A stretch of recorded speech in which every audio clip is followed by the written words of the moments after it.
عثمان سلیری کی رپورٹ کے مطابق گورنر ہاؤس لاہور میں آج تھیلیسیمیا ہیموفیلیا میں مبتلا بچوں اور صحافی برادری کے اعزاز میں افطار ڈنر۔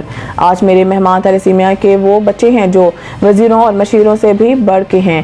گورنر پنجاب نے تھیلیسیمیا کے بچوں کے ساتھ بیٹھ کر افطاری کی اور سیلفیاں بنوائی۔ بچے گورنر پنجاب کو اپنے درمیان پا کر پھولے نہ سمائے، بہت خوشی ہے۔ پہلی دفعہ کسی گورنر نے ہمیں گورنر ہاؤس میں افطاری پر بلایا ہے۔ تھیلیسیمیا بچے جب تک گورنر ہاؤس میں موجود ہوں، عوام کے لیے گورنر ہاؤس کے دروازے کھلے ہیں۔ خوش قسمت ہوں کہ مجھے اللہ نے موذی مرض میں مبتلا بچوں کی خدمات کا موقع دیا۔ رمضان مبارک کے بابرکت مہینے میں تھیلیسیمیا کے بچوں کو خون کا عطیہ دے۔ تھیلیسیمیا کے بچوں کو رمضان کے مہینے میں خون کی اشد ضرورت ہوتی ہے۔ نوجوان نسل سے اپیل کرتا ہوں کہ وہ اس مہینے میں زیادہ سے زیادہ خون کا عطیہ دے۔